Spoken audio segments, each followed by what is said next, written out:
Assalamualaikum warahmatullahi wabarakatuh. Di sini kami akan menjelaskan tentang materi kelas 11 yaitu induksi matematika. Sebelum itu, perkenalkan nama saya Davo Mata Putra dan teman saya Awas kata Sofi. Baik, langsung saja kita mulai pembahasannya. Sebelum masuk kepada materi induksi matematika, saya akan menjelaskan pernyataan sederhana terlebih dahulu. Pernyataan sederhana adalah suatu kalimat yang memiliki dua kemungkinan, benar atau salah. Di sini saya sudah menuliskan contohnya seperti ini. Ayam adalah contoh hewan yang berparuh. Ini adalah termasuk ke dalam pernyataan yang benar, dan pernyataan salahnya adalah 1 tambah 1 sama dengan 3, karena kita harus sendiri 1 tambah 1 itu sama dengan 2, jadi itu masuk dalam pernyataan yang salah. Baik, pertama-tama kita masuk dalam materi pernyataan majemuk. Pernyataan majemuk adalah suatu pernyataan yang terdiri dari dua atau lebih pernyataan sederhana. Suatu pernyataan majemuk ditandai dengan adanya penghubung seperti dan, atau, jika, maka, itu semua penghubung, serta hanya jika. Dan satu lagi saya lupa. Baik, masuk ke dalam babak awal, kita punya konjungsi. Konjungsi bisa dinotasikan seperti V ke bawah, dan kata penghubungnya adalah dan.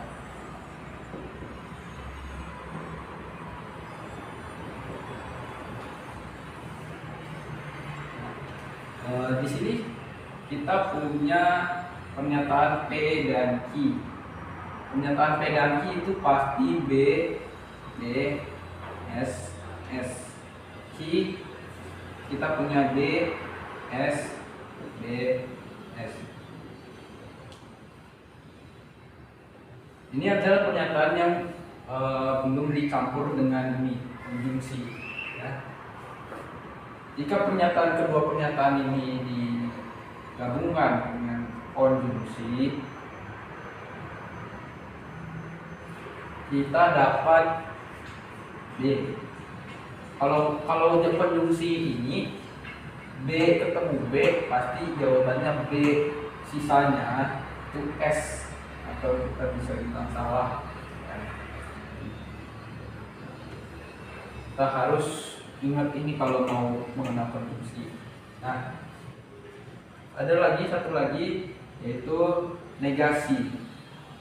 Di sini kita belum menjelaskan negasi, nanti saya bisa jelaskan. Negasi tanda huruf P konjungsi Q. Negasi sama saja seperti minus dalam pernyataan majemuk, ya, bisa dibilang seperti itu. Dia adalah lawan balik dari ini.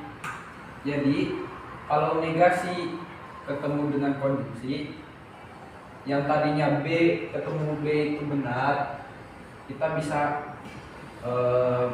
jawabannya bisa jadi S. Seperti yang saya bilang tadi, ini adalah kebalikannya. Jadi semuanya B, lawan arah dari ini.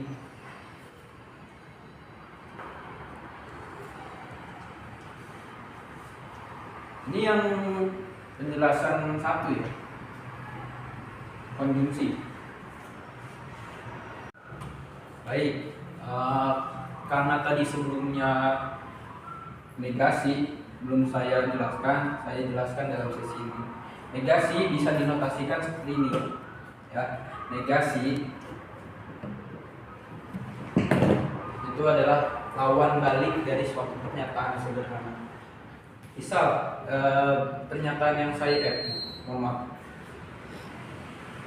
materi yang saya jelaskan tadi, konjungsi di kebalik, ya. Ini kalau ketemu negasi, dia jadi lawan arah dari pernyataan yang seharusnya, yang tadi saya jelaskan, ya. Saya sudah jelaskan.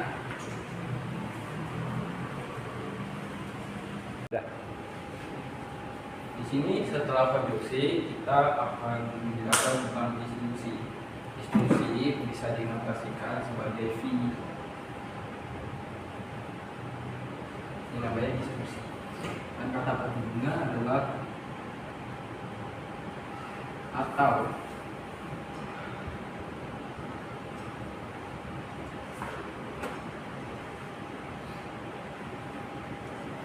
Baik, di sini saya akan memberikan pernyataan P dan Q. Pernyataan P adalah B, B, S. Pernyataan Q adalah B, S, B, S. Jika didisjungsikan, maka P disjungsi Q adalah sebagai berikutnya.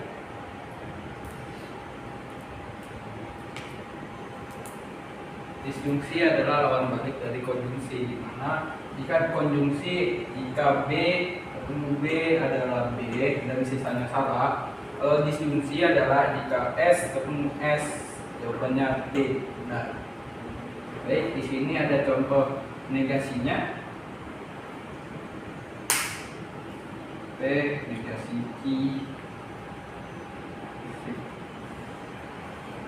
Di sini seperti yang saya jelaskan, negasi adalah lawan balik dari ini. Di mana negasi bisa dituliskan seperti ini.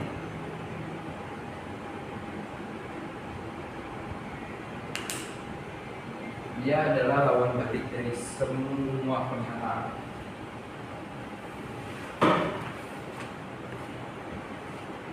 Adalah implikasi. Implikasi adalah pernyataan majemuk yang dinotasikan sebagai jika maka yang dapat dilambangkan sebagai jika.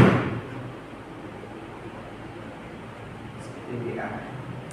Ini disebut jika. Bisa juga disebut sebagai maka.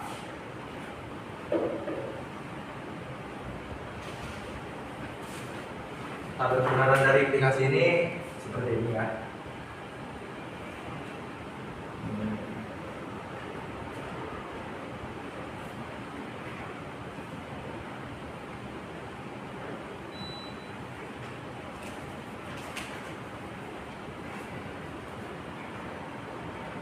P implikasi Q.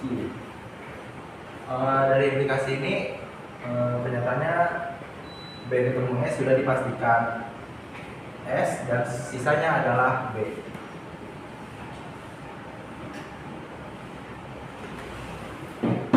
Kalau dituliskan negasinya seperti ini.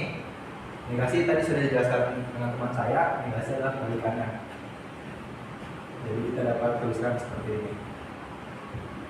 S B S S.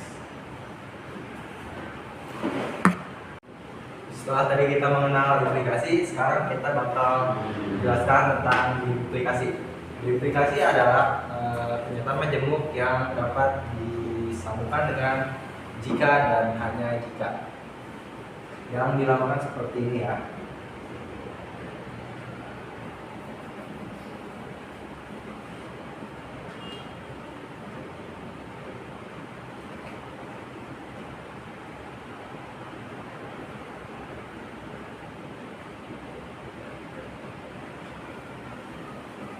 Nah, tabel kebenaran dari duplikasi ini seperti kayak perkalian.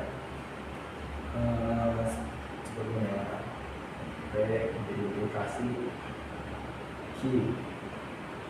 Perkalian ini kita ketahui positif atau positif atau positif. Duplikasi juga seperti itu, positif atau benar atau benar, hasilnya atau benar. Dan perkalian ini kita ketahui negatif atau negatif itu benar.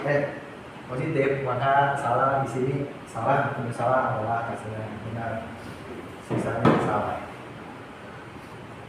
Negasinya seperti sebelumnya, negasi itu kebalikannya.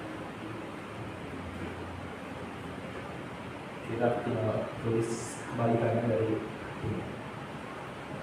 S B B S. Baik, kita akan melanjutkan penjelasan kita pada tautologi dan kontradiksi. Ya, Lanjutkan implikasi dan diimplikasi. Baik, tautologi adalah suatu pernyataan sederhana di mana pernyataan itu jawabannya benar semua. B. Dan jika kontradiksi, dia adalah lawan balik dari tautologi, di mana pernyataan sederhana jawabannya pasti S salah.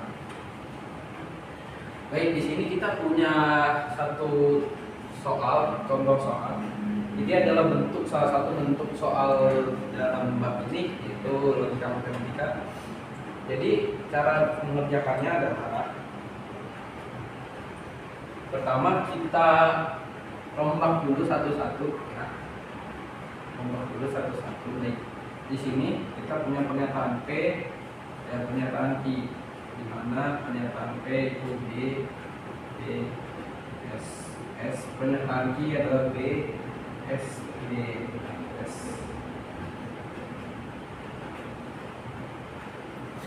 Oke, yang pertama kita punya konjungsi, ya. P konjungsi Q yang seperti kita jelaskan sebelumnya. Konjungsi jika B ketemu B, hasilnya B, sisanya salah.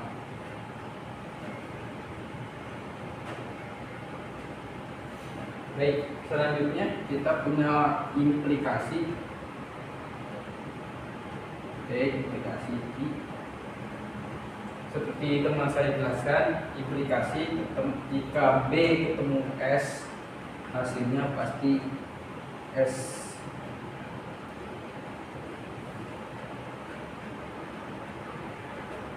Sisanya salah. Sisanya B benar. Baik, kedua pernyataan ini kita udah ketemu nih jawabannya. Nah, sekarang kita jadikan satu pernyataan ini.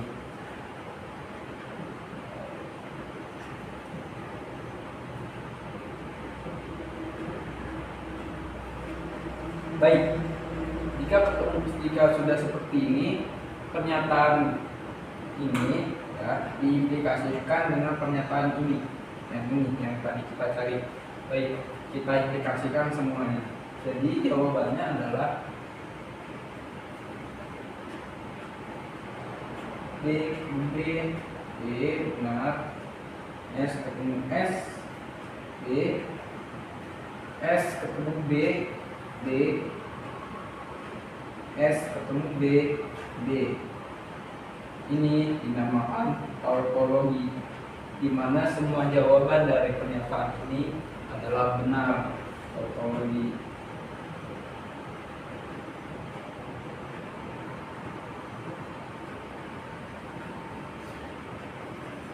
Baik, kita berpindah pada kontradiksi.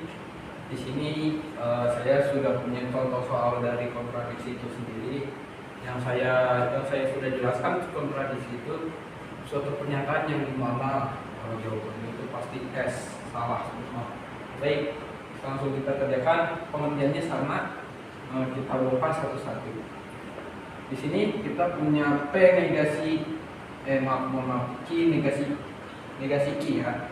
Di sini nggak ada, jadi kita kerjakan dulu.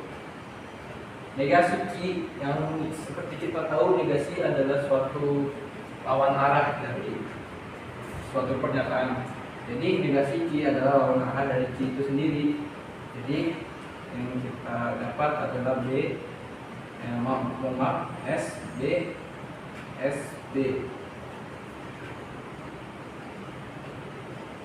Baik, selanjutnya kita punya konjungsi P konjungsi Q.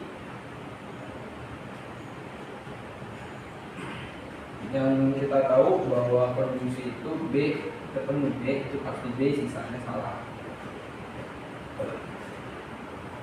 Baik, selanjutnya kita punya P implikasi negasi Q. Baik, pernyataan P diimplikasikan dengan pernyataan negasi Q yang tadi kita sudah kerjakan. Baik, yang seperti kita tahu, implikasi itu jika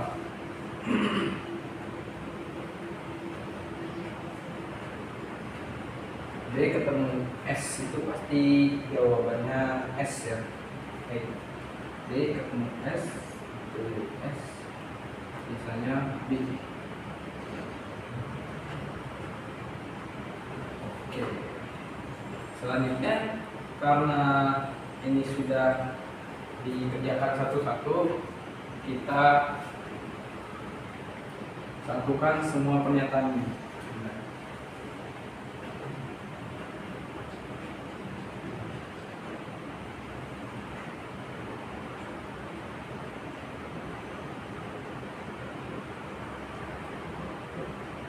Oke. Pernyataan dari semua ini kita konjungsikan, di mana konjungsi 3B ketemu B itu benar. Baik. Karena di sini semua pernyataan ini ya nggak ada yang mengandung B dengan B, jadi jawabannya pasti sudah dipastikan S, semuanya S. Salah. Dan ini adalah jawaban dari soal kontradiksi, di mana semua jawaban dari kontradiksi pasti salah. Di sini bisa kita tulis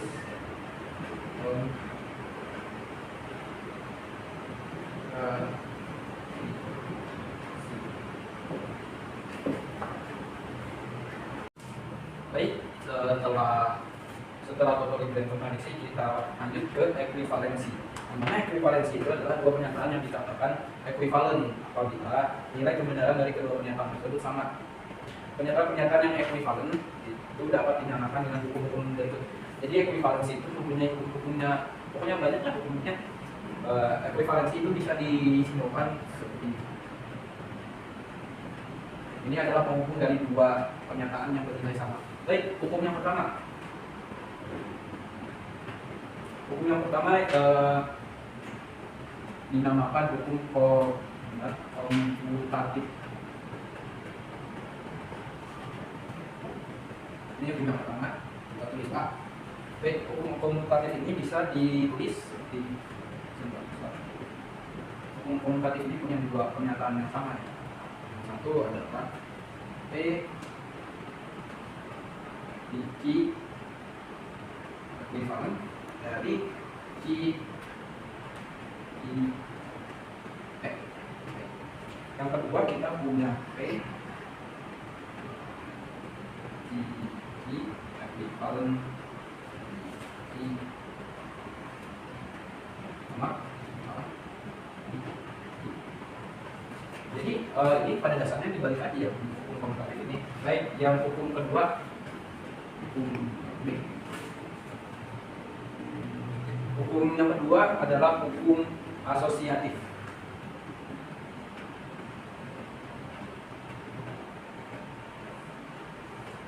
Hukum asosiatif itu punya dua, tidak ya seperti komutatif.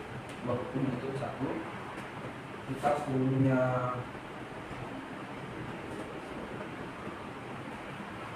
konjungsi I dan konjungsi R. Komutatif yang ekuivalen dari P konjungsi tanda kurung Q.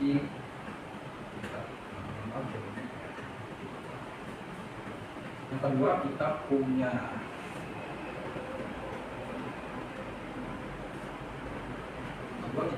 P tanda kurung disfungsi Q disfungsi R ekuivalen dari P disfungsi Q. Jadi hukum asosiatif ini adalah mengeluarkan salah satu dari tanda kurung ini ya, yang kita lihat sendiri P disjungsi Q tanda kurung disjungsi R. Nah, jika menggunakan hukum asosiatif, maka P-nya ini keluar dan R ini masuk ke dalam tanda kurung tersebut ya. Jadi pada intinya hukum asosiatif itu mengeluarkan salah satu pernyataan dan memasukkan salah satu pernyataan. Baik, yang ketiga kita punya hukum distributif. Hukum distributif. Hukum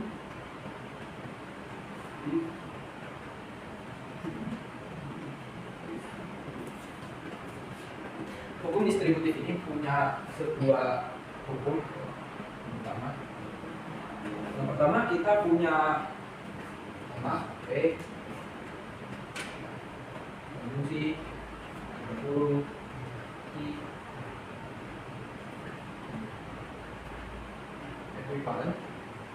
ekuivalen dari P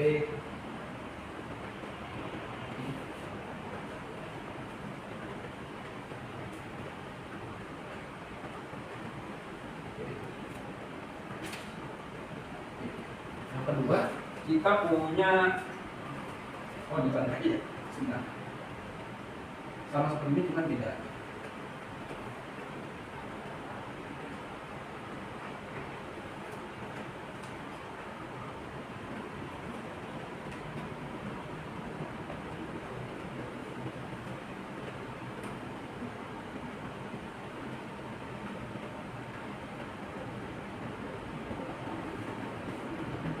Baik, dalam hukum distributif ini sesuai namanya adalah mendistribusikan salah satu pernyataan masuk ke dalam salah satu tanda kurung ini, jadi dijadikan satu ya. Seperti yang kita lihat di sini, P konjungsi ya, karena dia sendiri jika kita memakai hukum distributif, P ini otomatis mempunyai teman yaitu I. Dan di sini distribusi kita ambil dari ini. I-nya kita pindahkan, P-nya kita masukkan ke L seperti itu. Nah, sama seperti yang kedua ini, P-nya dimasukin ke kedua pernyataan ini. Jadi semuanya mempunyai bisa dikatakan teman. Baik, yang ketiga kita punya hukum idempoten.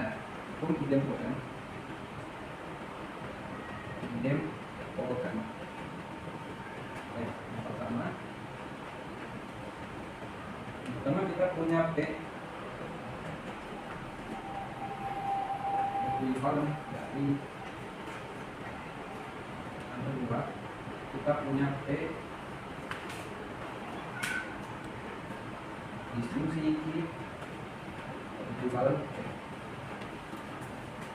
Baik, hukum idempoten yang satu ini ya adalah pernyataan yang dijadikan satu. Jadi P konjungsi I bisa digunakan hukum idempoten menjadi ekuivalen P, sama seperti yang di bawah ini, P distribusi I ekuivalen P. Baik, yang keempat yang kelima kita punya hukum absorpsi.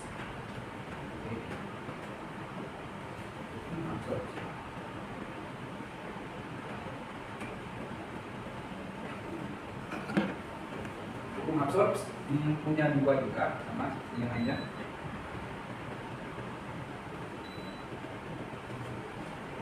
Kita punya P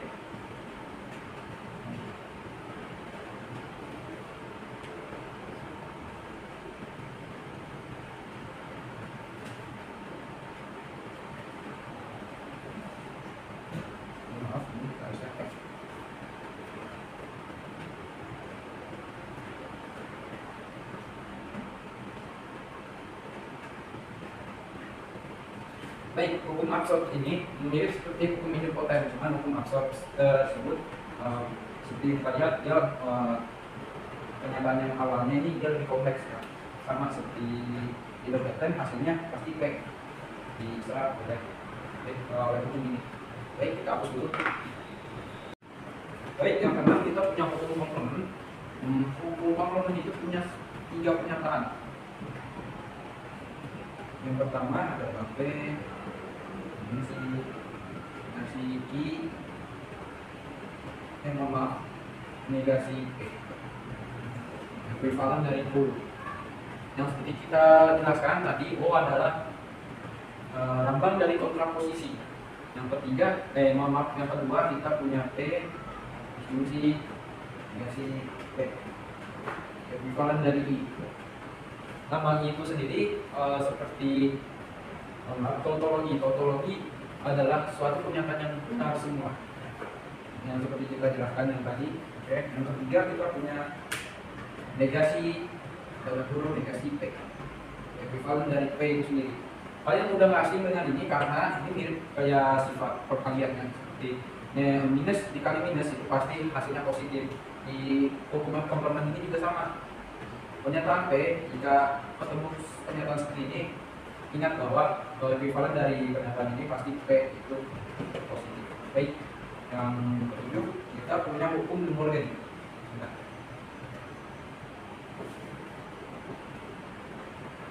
Hukum De Morgan.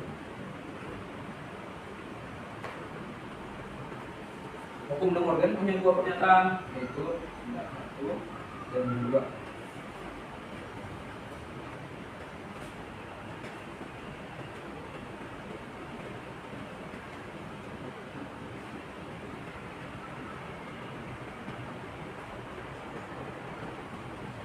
Yang kedua kita punya distribusi ekuivalen dari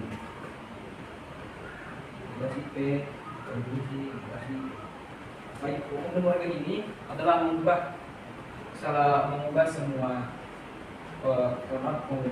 pernyataan awalnya seperti ini itu sama hasilnya seperti ini. Nah, ini hasilnya sama saja. Baik, yang ke-8 kita punya operasi I dan O. Operasi I dan O. Baik, hukum yang kali ini itu banyak banget pernyataannya operasi I dan O ini. Sebentar. Yang pertama kita punya ini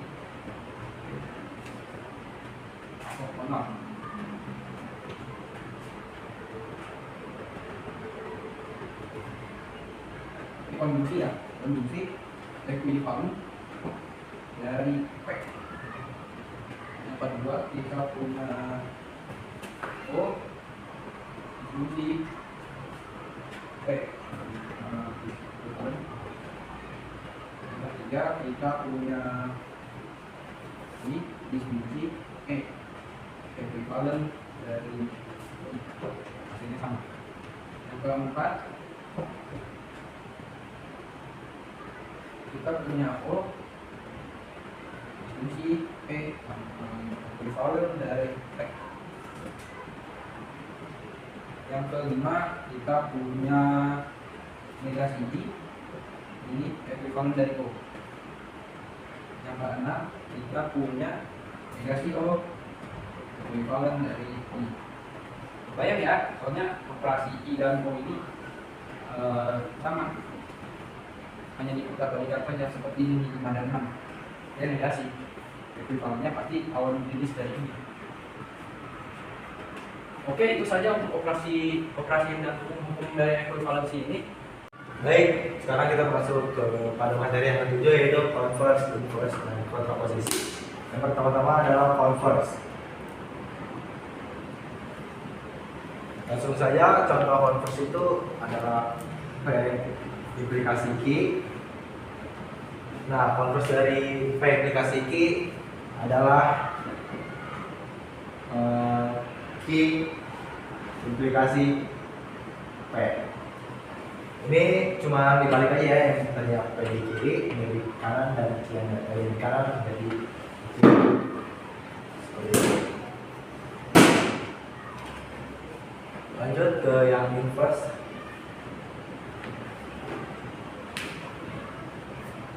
Inverse dari P implikasi Q adalah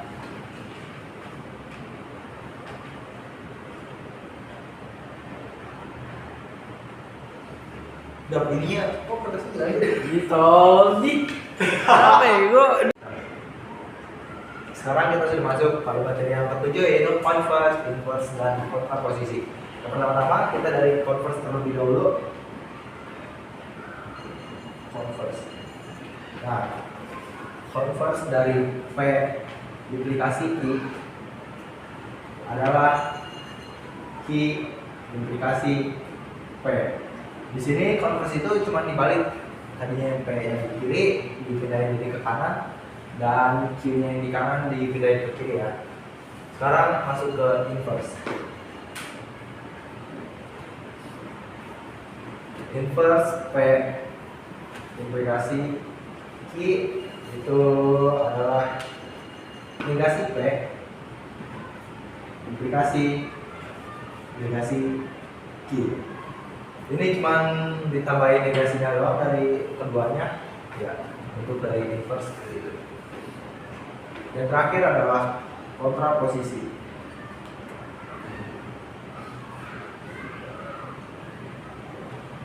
Kontraposisi dari P implikasi Q adalah negasi Q implikasi negasi P.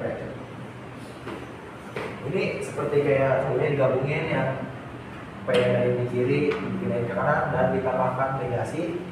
Q pun juga begitu, yang tadi yang di kanan dipindahin ke kiri lalu ditambahkan negasi. Itu bentuk dari kontraposisi. Sebelum masuk pada materi yang terakhir ini, kita bakal jelasin dulu mengenai penalaran logis yang nanti ini bakal bentuk kalimat. Bentuk kalimat biasanya berbentuk jika titik kalimatnya, maka titik seperti itu. Dan ini pun ada aturannya ya. Aturan yang pertama adalah setiap premis bernilai benar.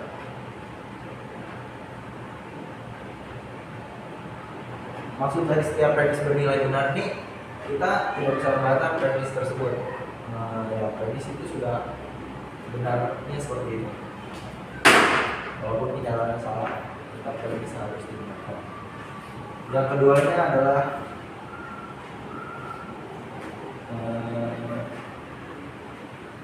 kita tidak boleh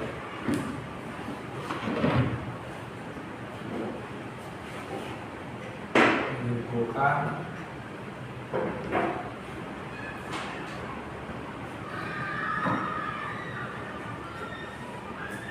apa yang tidak ada.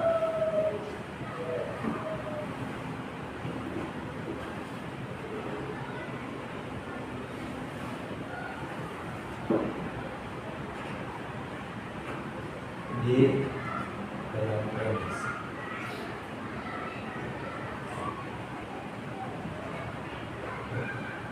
Ya, seperti itu. Pertama dari ponens terlebih dahulu. Bentuk ponens itu seperti ini. P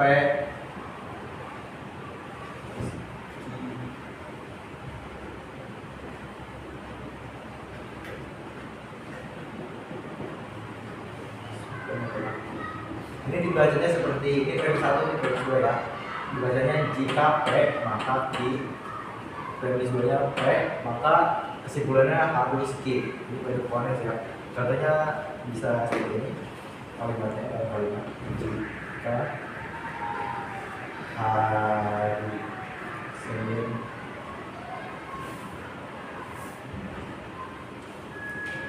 maka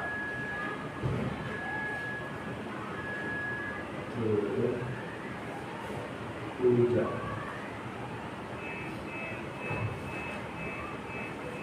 Ini premis 1.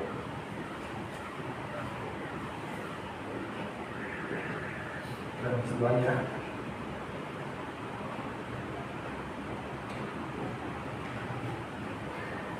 hari Senin.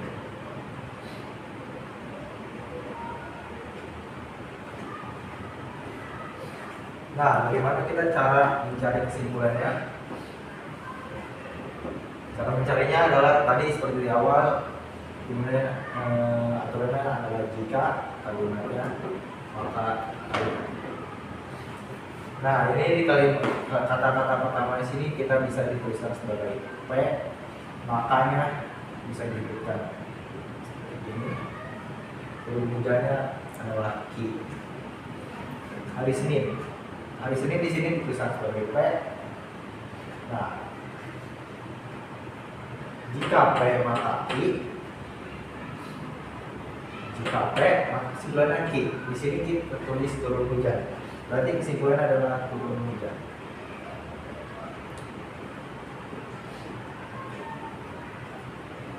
Ya, begitu.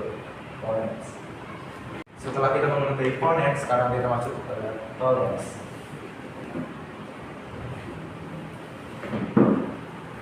Bentuk tones adalah seperti ini.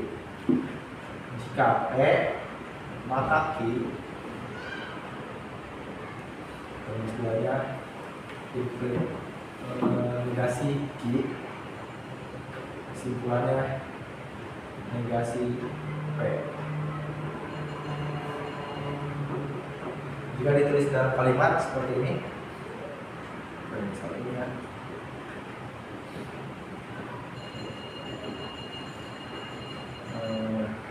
jika kita sama seperti phonetics contohnya, jika hari sebelum maka turun hujan.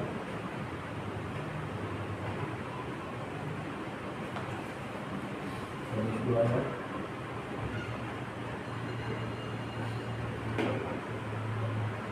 tidak turun hujan.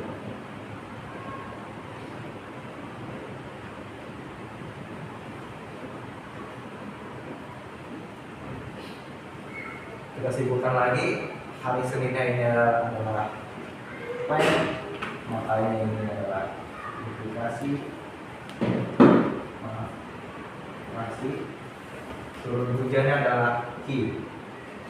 Di sini tertulis tidak turun hujan, tidak, berarti tidak adalah kata dari situ, berarti kita tulis negasi Q. Coba tulis ini kesimpulannya. Di sini tertulis kesimpulannya negasi P, maka negasi P dari hari Senin adalah bukan hari Senin.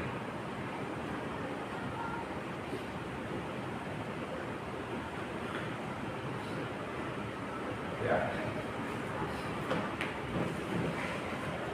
Sekarang kita masuk pada sesi silogisme.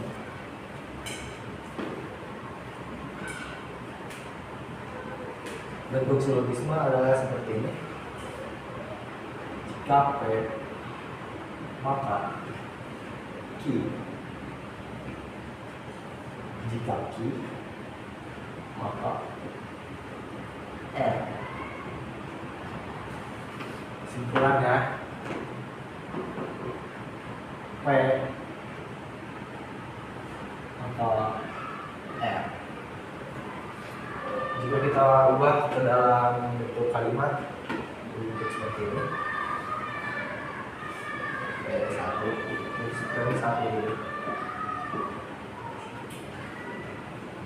Jika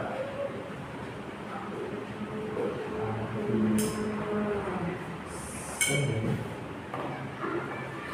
maka hujan.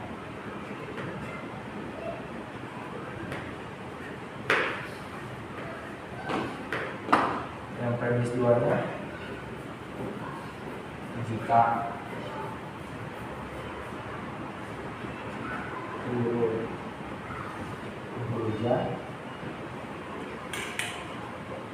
maka sumur penuh.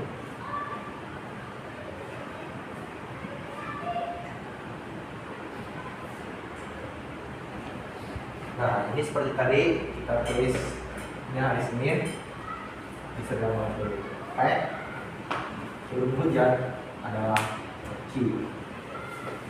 Premis duanya, jika turun hujannya juga turun hujan ini Q ya, Q, maka sumur penuh. Sumur penuh ini kata baru kita bisa tuliskan sebagai R. Bagaimana cara cari kesimpulannya? Di sini tertulis P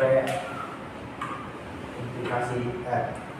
P nya di sini tulis hari Senin. Kita tulis jika air sini. Maka R-nya sumur penuh. Sumur penuh. Ya, seperti ini. Ini bisa P, makanya kasih sumur penuhnya adalah R.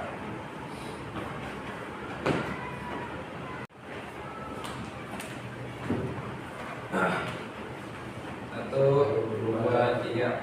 Sekian dari kami, penjelasan bab satunya sudah habis. Kurang lebihnya mohon maaf. Wassalamualaikum Warahmatullahi wabarakatuh.